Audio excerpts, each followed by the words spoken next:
Yes, my man. How you doing? What's happening? Good to see you, man. I'm good. How are you? You two, what's good? Just give me a second there. What's happening, brother? Nothing, mate. Really, to be honest, mate. Just chilling, training. Today is actually my day off, so I've been eating a bit of shit, just enjoying it. You know what I mean? Nice. Looks like Weight's good. you've got that. Everything's good, mate. How are you? You've got that fight camp fatigue on your face, brother. Oh man, I'm absolutely shattered into. I've been obviously this far in my fight camp. I'm not really eating that much, and then obviously today, if I hit my weight target, my nutritionist was like, "Oh, you can have some shit food and have shit there." And I'm fucking shattered. I'm ready for a nap. You know what I mean? But it's all good. I'm just looking Nice, forward to getting back in the gym tomorrow. nice. And you're not obviously not still eating fucking potatoes and halloumi. No, I've been eating some different stuff this camp. Like everything's fucking mate. To be honest, I mean the weight I was this morning was the weight I was the day before the weigh-in when I fought Nathan Grayson. So everything's gone good up to now. You know what I mean? Fantastic, my brother. And what's happening there in not so sunny Sunderland, bro? What's life been like?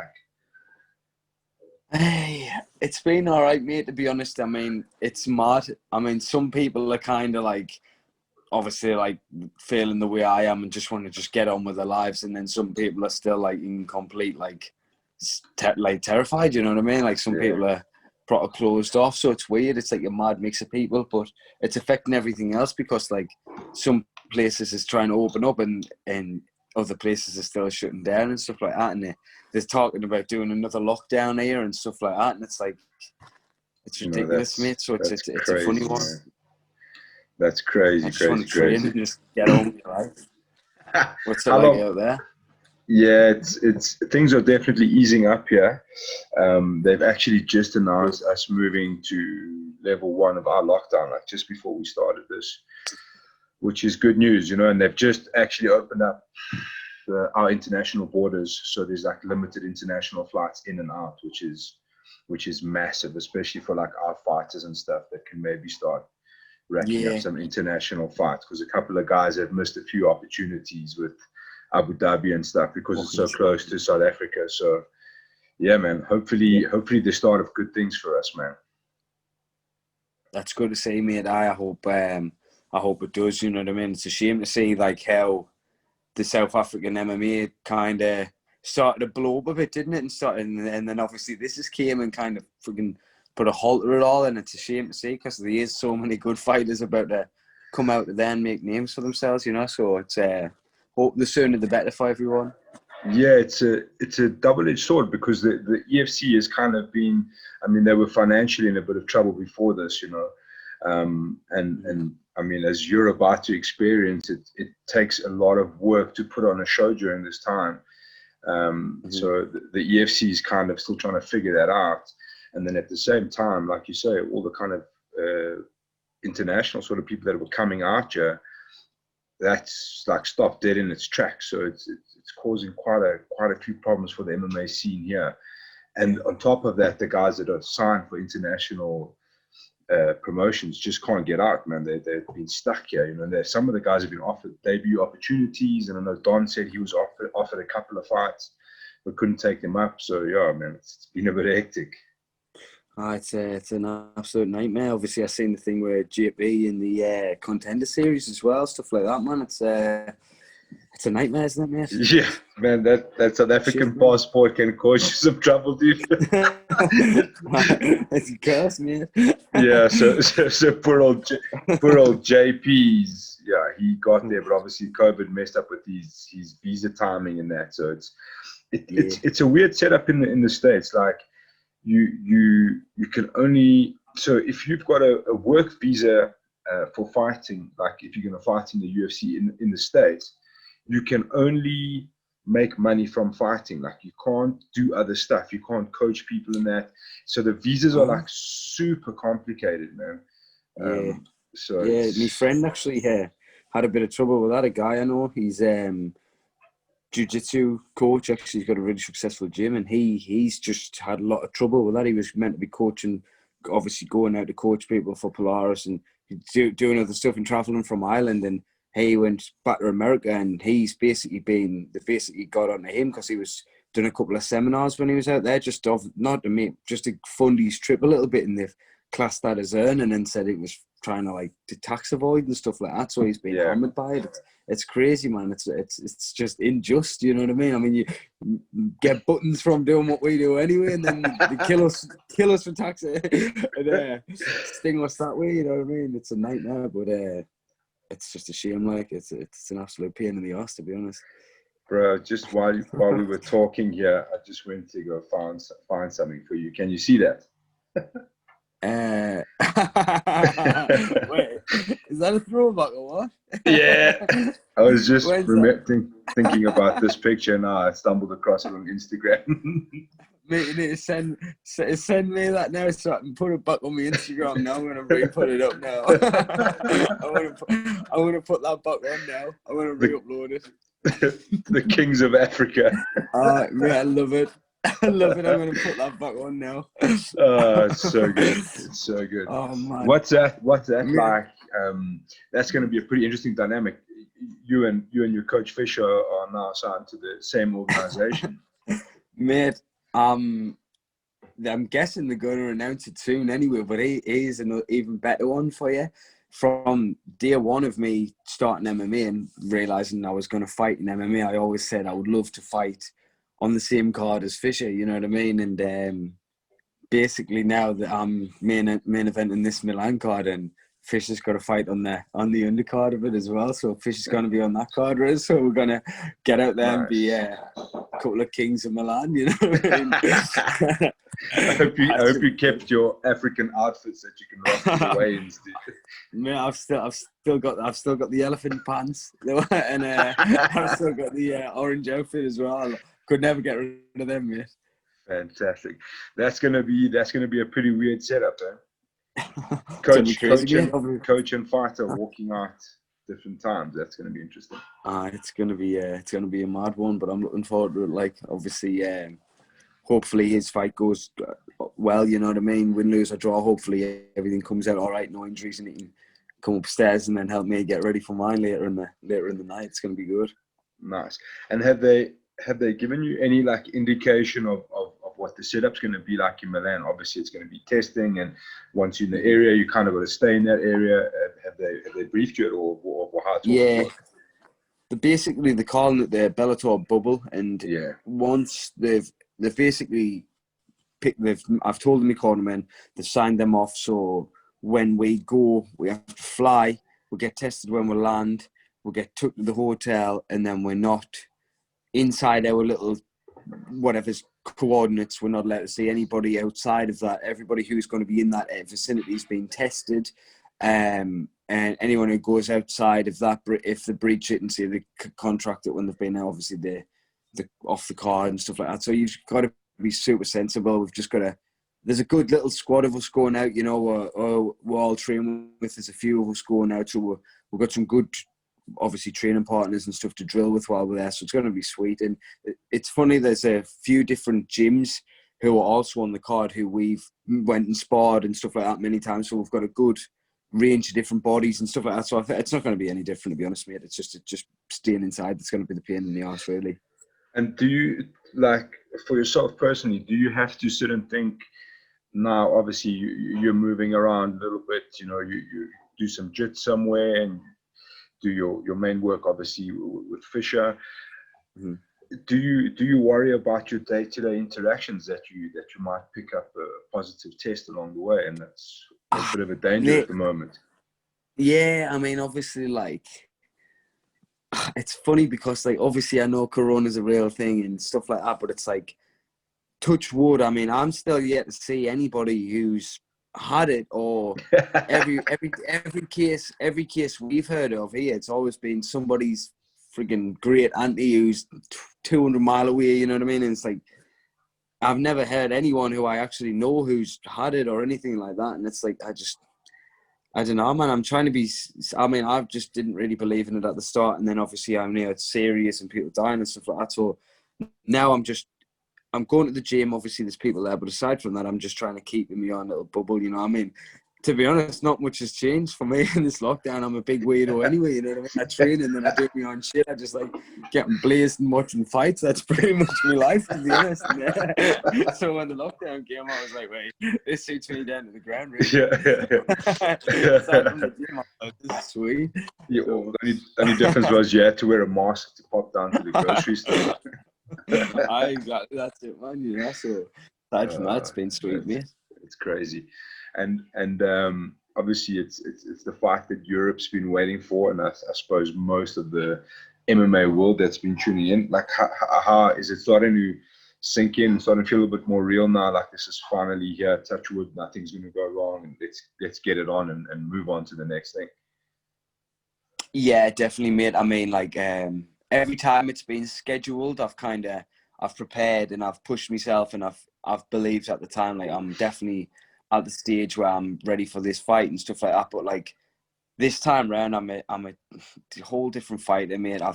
There's so many different areas to my game now. Like, in such a short, I mean, since the lockdown, I mean, I was lucky that me and Ellis Younger, BJJ brown belt world champion, and every day, literally, I think every day since the lockdown, me and Ellis have rolled. You know what I mean? And I've really, really have like evolved as a fighter, and it's going to show in this fight. And I feel like now, so everything, circumstances and everything, I think now's the perfect time for this fight, and I'm super fit and I'm ready, and my weight cut's going good and stuff like that. So I just feel like it's the perfect time, and mentally, I feel like I'm ready for the fight. You know, I mean, I've wanted to fight for that long, and before I was kind of invested in the story. Now I'm not bothered at all. I mean, if it was not James, if they got us somebody else, I would feel exactly the same way. I'm just buzzing to be back in there, essentially, and more so the fact, like, buzzing to have a fight now with the current standings in the world. You know, I mean, like, everything that's going on, there's not many people who's got an opportunity to go out there and I mean, half the people are still out to work here, you know what I mean? So this is an opportunity for me to put food on the table and know our bills is covered and stuff like that for the next however long. So I'm like, I'm absolutely buzzing to have the chance to fight again and to show people the evolution in my style and my game, and just to get another fight on my belt, you know what I mean? Number 41 overall this, so I'm lucky to get back in, you know what I mean, and get a fight and have a Christmas. Getting Christmas. And then, I mean, every other year I've had to miss Halloween. You know, I love Halloween. I love doing stuff for Halloween, have a party and stuff like that. And every other year I've had a fight around that time. So I've had to just be skinny and not enjoy it. Whereas this time you fight right before it. So I'll be middleweight by Halloween. Fantastic. That is awesome. That is absolutely awesome. And you've obviously made some major changes since you left the EFC. Like we said at the top of the interview, potatoes and halloumi were your staple diet in fight week. You've obviously got a nutritionist and spent a bit of time with strength and conditioning. Like, what do you say is like the biggest change that you've made as a? I mean, obviously you've evolved as a fighter, but I'm talking about the ancillary stuff, the strength and conditioning, and then how do you think that's shaped you? I would say the biggest change is lifestyle, mate. Obviously the lockdown came, and instead of doing what everyone else did and use it as I'll take time off. Obviously, I'd already had that time off from when all the mess started from before all that. So all I was thinking was train. So I used the lockdown as a way to prepare myself for when the lockdown was finishing. So I was running and riding bikes and doing all sorts of different stuff to stay active and like basically grappling all the time and keep myself ready. So I kept up with my strength and conditioning. I was doing loads of weights and stuff like that, and I put a bit of lean muscle on, and I just feel like everything now is so much like better. Like, I feel like I never believed in weights and stuff like that. Like, I come from a boxing background originally, and we were always told like weights were it was make you slow and sluggish and stuff like that. And since I started adding strength work into me workouts, like, everything has just got better. Injuries are like, you know what I mean, like stuff like that. Everything, I feel me pressure, and I'm honestly like, I'm so like, for me weight, I feel like I'm so strong now, and I feel like I give so many people a hard time now just off the changes in my lifestyle. You know, like, I'm super fit.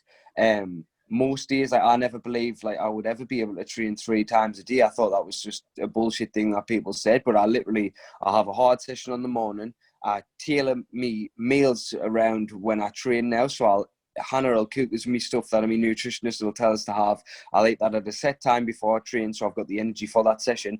So I'll train in the morning, I'll train on the night, and then I'll run. And I've run pretty much every other day. I cannot even remember how long. I've usually been having one day off. I had Wednesday off, Wednesday off, and Wednesday off. And before that, I didn't have a day off for ages. And I honestly feel like it's just the lifestyle that's completely changed my whole way of thinking and everything. Like now, I can't wait to get in the gym. I mean, I'm kickboxing sparring early hours in the morning tomorrow, and I cannot wait to get there. My energy's through the roof at the minute, and I'm hardly eating anything in terms of what I would normally be eating. And my weight's great. I mean, as I said earlier, like, the weight I woke up this morning was the weight the morning before me weigh-in on the third. So the Friday was the weigh-in. The Thursday morning, and I woke up the same weight as I am today, and I've got like 3 weeks now, and I haven't even started my water load or anything like that. So I'm already miles ahead of my previous fight. So everything's just going swell, mate, and I'm really looking forward to just getting in and having fun. Like, I'm not even asked about the opponent. I'm not asked about the fight or the main event or anything like that. I'm just so happy to get another shot and to get back in. And I feel like that's when the fight is dangerous. You know what I mean? I'm not scared to, as you know, I'm not scared to take chances, and I like having fun in there, even if I'm knackered or whatever. I just love to be in the fight, and I'm really, really excited for this one to show what I can do and to gain a new audience, to show me what I'm about to a new audience. You know what I mean? Yeah, man. I think it's going to be super exciting. Obviously, it's a massive, massive fight. That's why Bellator has kept it together, and kept pushing for it. So it's super exciting for me, man. I'm super stoked for you. The last thing I want to ask you, brother, how much attention are you paying at the moment to what's going on in that bantamweight division? I mean, we obviously saw one Archuleta this weekend that just passed. Yeah. I know you spoke about Pettis a little while back. Where do you feel you are there at the moment? Like, if you get past James Gallagher, you're right in the mix for a title shot. I mean, yeah, I mean, like, if I beat James, I mean, James got a lot of hype in the organisation and a lot of push. And I feel like if he beats me, I don't think they'll give him, I think they'll kind of give him safer matches and stuff like that. Whereas if I win, I think they'll kind of give me a different route, and I'm cool with whatever they've got in store for me. I mean, chasing the title would be amazing, you know, like to think of if I could win this fight and be that well thought of, that would be amazing. But to be honest, I'm just thinking, get this fight out of the way and see what they want of me. And if they want to push me and give me certain fights that's going to build my name out here and give us another audience to kind of push on that, or they want to send us towards the belt, and I'm cool with whatever, mate. I just want to fight. And I feel like there's a market for me in Bellator, and that's why I'm happy here. You know, they're looking after us, and I feel like in the European series, there's not a, I don't really see there's being a UK guy like you know how the James is the Irish guy and they're pushing him like crazy. Like, I feel like there's a market for me in where my region and being from the UK, I don't feel like there's many big names, and I feel like they've got a chance to, especially with now the way my following's going, it's just grown all the time, and I feel like they've got a good opportunity here if I win this fight to really build on that. So we'll see, mate. But as I say, as you know, mate, like, obviously whoever the senders, I'm down to get on with, and I will fight. So I'm cool with whatever, mate. I just want to get this guy smashed next and see what's what. Fantastic, my brother. We are super excited that this is happening. For sure, when you get to Milan, let's tell Bellator that whoever's coming up with these names needs to maybe rethink things. The Bellator bubble, like, you know, like, I always picture how it's going to look on like a T-shirt, like Bellator bubble. It's not going to work, is it? But anyways, bro, it's cool to be part of history, man. I mean, it's going to be a historic event. You know what I mean? You guys are going to be the first to emerge in the European scene for Bellator, which is going to be super rad as well. Mate, yeah, I mean, I would have loved to have been on a France card as well. You know, hopefully, mate, if I can get Jimmy put away early, mate, and I'm fresh. If someone drops out on that France card, I might be able to jump on. You know. Great. Awesome, brother. Always good to chat to you, man. Thank you for your time. Can't wait to see that fight go down, dude. We'll see you soon. Thank you. Good to speak to you, mate. I'll speak to you soon on, mate. Bye, mate. Ciao, brother. Cheers, man.